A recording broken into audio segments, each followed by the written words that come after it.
Sometime later, Jesus went up to Jerusalem for a feast of the Jews. Now there is in Jerusalem near the sheep gate a pool, which in Aramaic is called Bethesda, and which is surrounded by 5 covered colonnades. Here a great number of disabled people used to lie, the blind, the lame, the paralyzed. And they waited for the moving of the waters. From time to time an angel of the Lord would come down and stir up the waters. The first one into the pool after each such disturbance would be cured of whatever disease he had.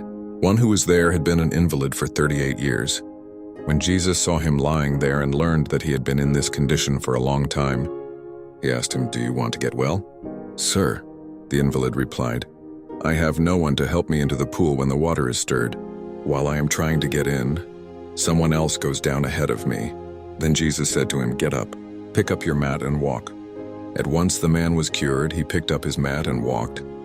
The day on which this took place was a Sabbath. And so the Jews said to the man who had been healed, "It is the Sabbath, the law forbids you to carry your mat." But he replied, "The man who made me well said to me, 'Pick up your mat and walk.'" So they asked him, "Who is this fellow who told you to pick it up and walk?"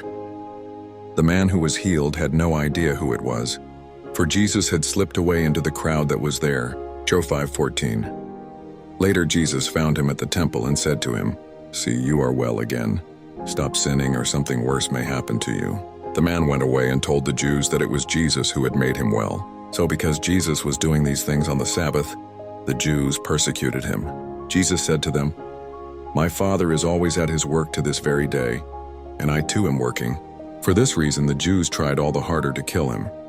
Not only was he breaking the Sabbath, but he was even calling God his own Father, making himself equal with God. Jesus gave them this answer, "I tell you the truth, the Son can do nothing by himself. He can do only what he sees his Father doing, because whatever the Father does, the Son also does. For the Father loves the Son and shows him all he does. Yes, to your amazement, he will show him even greater things than these. For just as the Father raises the dead and gives them life, even so the Son gives life to whom he is pleased to give it. Moreover, the Father judges no one, but has entrusted all judgment to the Son, that all may honor the Son just as they honor the Father. He who does not honor the Son does not honor the Father who sent him. I tell you the truth, whoever hears my word and believes him who sent me has eternal life and will not be condemned. He has crossed over from death to life. I tell you the truth. A time is coming and has now come when the dead will hear the voice of the Son of God, and those who hear will live. For as the Father has life in himself, so he has granted the Son to have life in himself, and he has given him authority to judge because he is the Son of Man.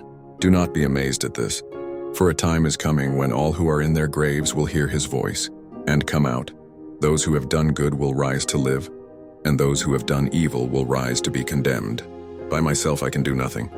I judge only as I hear, and my judgment is just, for I seek not to please myself but him who sent me.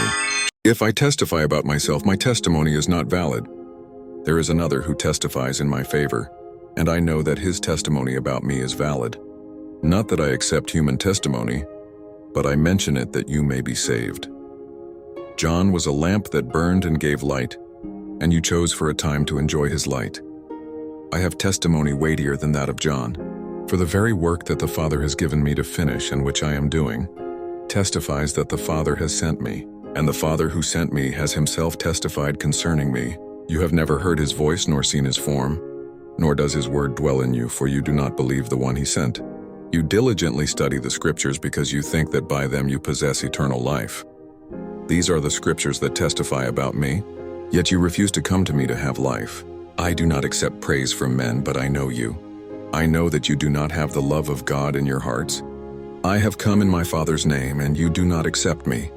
But if someone else comes in his own name, you will accept him. How can you believe if you accept praise from one another, yet make no effort to obtain the praise that comes from the only God? But do not think I will accuse you before the Father. Your accuser is Moses, on whom your hopes are set.